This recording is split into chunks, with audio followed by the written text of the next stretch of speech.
Kekarepane sampean ki apa? Karepku pengen gawe uripmu do kepenak. Ora mung trimo nyegat. Wong desa-desa ki kayane sepiro. Sisan gawe urip ki nek kepenak yo ben kepenak. Nek rekoso luwung mati. Nah, tegese sampean iki piye? Tegese piye? Dunono sing cetha welo-welo. Aku ki pasekuton karo wong Kutaraja. Jenenge Jeng Pangeran Gurawangsa.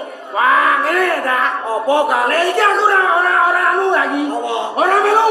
Ora melu. Sampean yo kangkaku nek sampean sepekuton karo pangeran sapa mau? Gurawangsa. Yo nek sampean ngejak bocah-bocah penak. Ana ora? Cocok kan? Biasane. Nek entokake sing kowe-kowe aku ngene iki. Ora entuk apa-apa. Ya para. Ora. Aku ngene iki ora kanggo uripku dhewe. Nek aku mligi mikir kowe-kowe. Apa kowe seneng nyawang anak bojomu padha kaliren? Ya ora. Nek ora seneng melu aku. Nah, Mengko yen nganti geseh omong aku, sing dadi totoane nyawane. Oh ya sekuton kok karo wong Kutaraja. Totoane nyawa. Oh iya. Ngene kowe menak ora ta? Tak omongke. Sisan gawe nek mukti yo ben mukti, nek mati ben mati. Urip wis tau dilakoni kabeh. Sing durung mung modal. Karepe apa? Aku dhewe urung ngerti. Iki wis bledhaing Surya. Iki ameh rene. Tenan. Kudu tekon dhewe karepe Jeng Pangeran. Ya. Ya. Hindari kan? Kene. Sapa iki?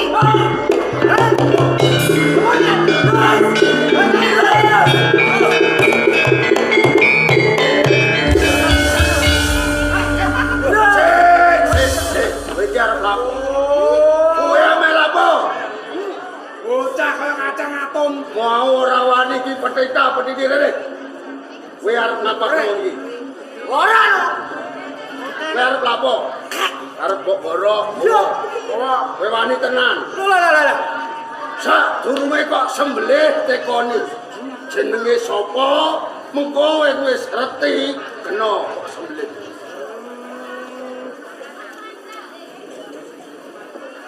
Hei! Sapa kang dadi aranmu? Kok wani mlebu kalah jati peteng kene? Hah? Kowe pengen takon jenengku? Hah? Pangeran Gurawangsa. Kadang ratu ana ing kraton Tandes. Gendro Sekti iki Kang Mas. Bras. Sateni. Lho ayo. Ora omong Kang. Pajare piye yo? Petiti kaya. Pangapunten Jeng Pangeran Surawana, nggih. apa kabeh mau wis mbok tindake? Rikala semono kowe tak perintah kang supaya nglumpukake nom-noman Urbo Gegradi. Apa wis ram? Sampun malah kaporo. Bocah-bocah kula niki dina boten mung pinter gelut ning pun atos balunge pun kandel kulite. Aku durung percaya yen durung ana buktine. Netan. Wujud ngomong niku kedah wonten bukti. Gampil. Go. Mang jajal setunggal bocah kula. Masuk. Nih.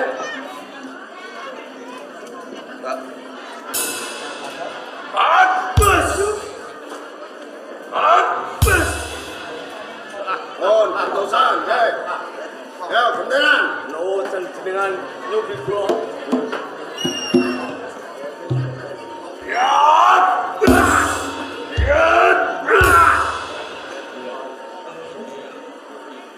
Sampeyan ora percaya? Masuk.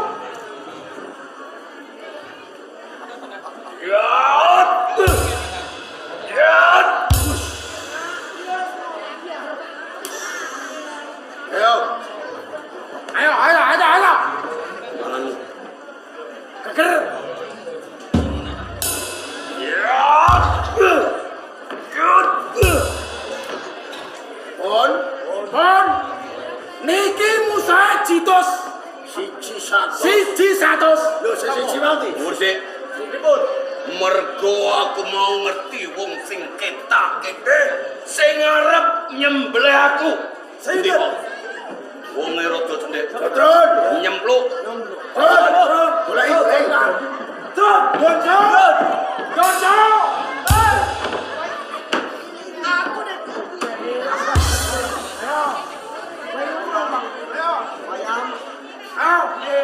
gentenan Mergo kanca kamu wis kabeh.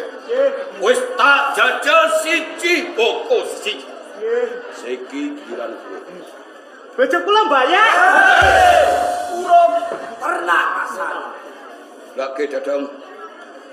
Ah, aku pamit. Hah? Iki ngopo? Gila. Iki ngopo? Aku menang ayo apa? Wis. Tenan? Wis madhep. Ya.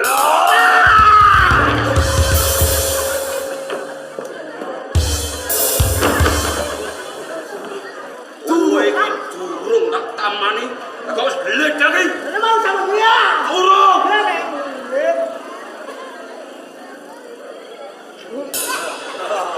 Kancamu mau wis peteng. Hati aku. Tenan? Wis. Aja. Nek tak sembelih iki wis kulino.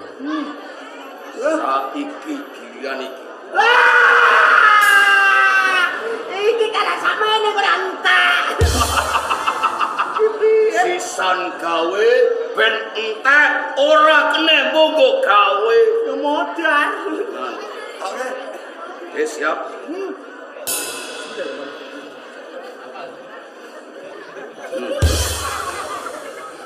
Yo. Ya.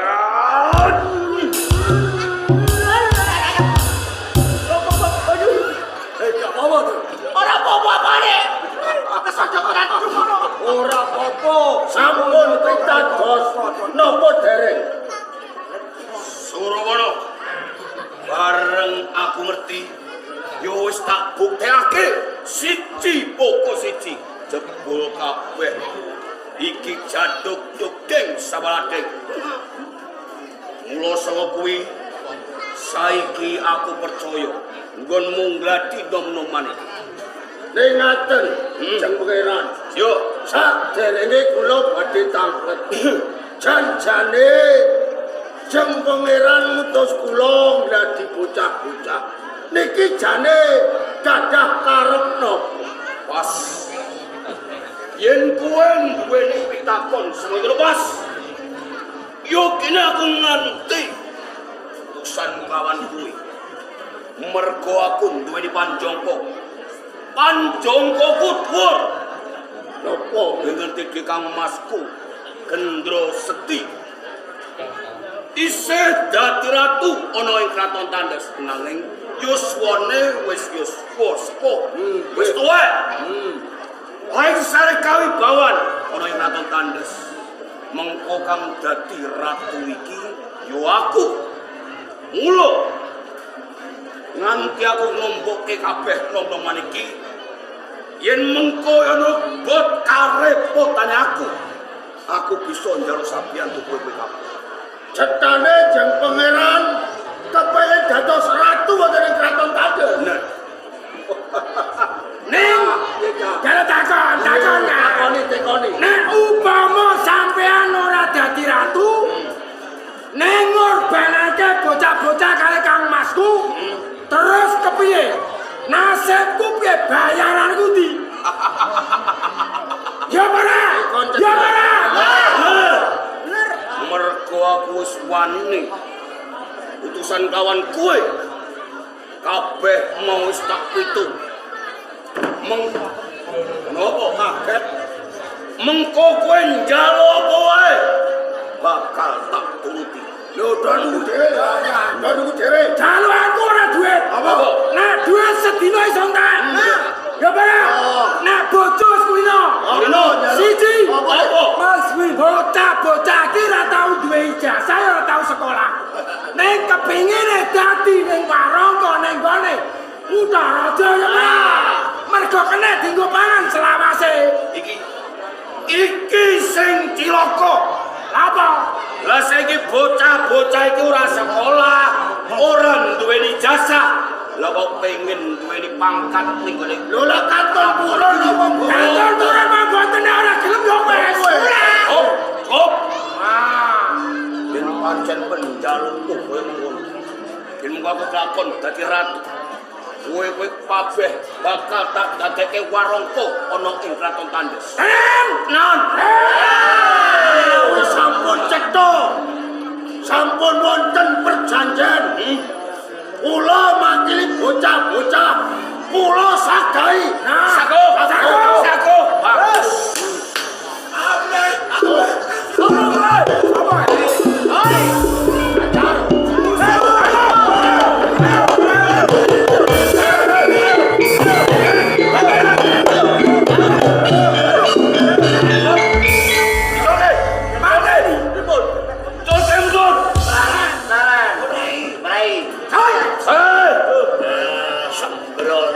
Niki warung kok ning Kutaraja niki. Patenane. Kula aturi dawuh nggih. Kula aturi dawuh. Patenane. Niki bisa ngeribet-ribet ya ora? Mengko dhisik. Oh, Perkara mati iki gampang. nggih. Nanging kowe ora durung ngerti. Nggih. Sapa satrane kae? Sinten? Ya Pak, sinten? Temenggung kula pangreka. Abdi kinasihku. Iki. Abdi kinasih panjenengan. Iya. Aku sing jaluk wes kemudian. Wah, rahayunipun nggih. Rahayunipun wonten panjenengan. Upami boten wonten panjenengan, kula sampun dipun keroyok para brandal wonten Jati Peteng. Ning Jati Peteng iki kabeh aku kang Ngoten nggih. Nanging kula menika gumun sanget dumateng panjenengan. Nggih. Ingin menapa panjenengan menika nungko marang lampah kula. Kepareng kula badhe matur lepat nyuwun pangapunten. Menapa to sebabipun kula merpeki tindak panjenengan? Kula badhe matur sambung kalih panjangka panjenengan. Anggenipun kepengin dados ratu wonten ing kraton Tandes. Bikin kondo ono sambungane aku dadi ratu. Nggih, Tinggal kondo. cilaka nggih. Cilaka kepiye? Panjangka panjenengan kula kinten mboten badhe kalampahan. Sik. Aku kowe kondo yen aku Nggih, duweni panjangka iki ora bakal kelakon. Ngerti dhewe. ngertos. Yen aku kadang ratu Lumeng Sari Kang Mas Gendro Sekti, Nggih. aku kang nunggu dampar Mesundana Nggih. ana ing Kraton Tandes. Nggih, Ing napa boten saged sasampunipun kula nyendikani dawuh panjenengan. nggih. Kula golek sisik melih wonten salebetipun Kraton Tandes. Kula mireng pawarta. Krungu. Nggih. Loro krungu apa? Bilih ngersu dalem ingkang sinuwun Prabu Gendro Sekti badhe lengser saking damparing paluwangu wonten ing Kraton Tandes. Niki pun cetha. Saking panggraita kula lengseripun Prabu Gendro Sekti mesti dipun lengseraken dumateng panjenengan. Mestine ngono. Awet panjenengan kadangipun Adang ratu. Minjebul lengseripun ingkang raka ingkang badhe dipun jumenengaken ratu mboten panjenengan nggih. Mboten panjenengan nggih. Dadi kang bakal jumeneng ratu ning Kraton Tandes iki aku. Njur sapa? Katuran pirsa ingkang badhe dipun jumenengaken ratu wonten ing kraton Tandes. Putra pulunan panjenengan piyambak Putri Purborna. Purborna.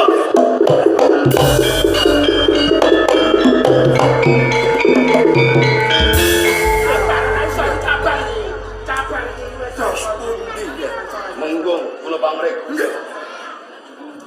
Yen pancen kepulunanku Purborna dadi ratu ana ing kraton Tandes. Iki mengkone aku rono ajine ana ing kraton Tandes. Mila saking menika panjenengan wiwit alit anggenipun ngabekti wonten ing kraton Tandes tanpa winates. Nek dewasanipun panjenengan boten saged nempel kamukten wonten ing kraton Tandes. Kula kathah kados pundi? Budidaya nger. Budidaya. Budidayanipun kados pundi? Panjenengan menika anggenipun nglabuhi negari Tandes totoane nyawa. Nggih. Lho, lek kraton Tandes mbon kita gencar-gencar lajeng diratoni wong wedok. Lho Tandes niku ajeng digawa teng pundi. Lah, niki atur kula nggih. Atur kula. Napa? Menawi to dipun tampi. Menawi kelampahan Purborna dipun jumenengaken ratu. Prayoginipun panjenengan sampun ngantos rujuk yen perlu palungguhan Tandes dipun rebut sarana aris. Lek mboten kena dipun gewa sarana perang. Pas lan cocok. Nggih. Mergo kayu palungguhanku. Nggih. Yen nganti Purborna jumeneng ratu, aku ora bakal sarujuk. Cocok. Yen nganti ora diulungake, bakal tak gawe geger. Bagus. Nggih. Menapa dipun keparengaken kula badhe ngrumeni lampah. Mongko dinten Respati manis badhe ngawontenaken serasean wonten ing pendhapi kraton Tandes. Ben ora ngawestara, kowe becik kowe disilap. Ngaten Aku bakal mburi. pangestu panjenengan kula suwun. Nggih, arep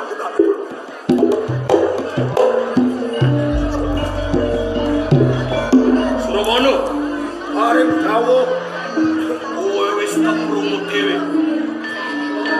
Calon ratu ana ing kraton Tandes. Iki kepunan. Yen nglakon Purborna dadi ratu ana ing kraton Tandes. Padha wae aku ora ajine. Padha ning padha wae aku ning kono babar pisan ora ana ajine. Terus kuwi Aden ikang kuwi. Yen mengko palungguhan ratu oleh kraton Tandes ora diulungke kawan Browongso. Kowe kabeh kudu sametro gawe geger kraton Tandes. monggo ruwi langkah kula tak damel geger teng Tandes. Tak ngenteni. Lanjut.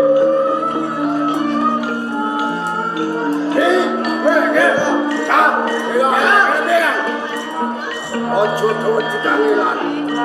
Kulino gelut, duwemu apa gawa? Coba geger Tandes.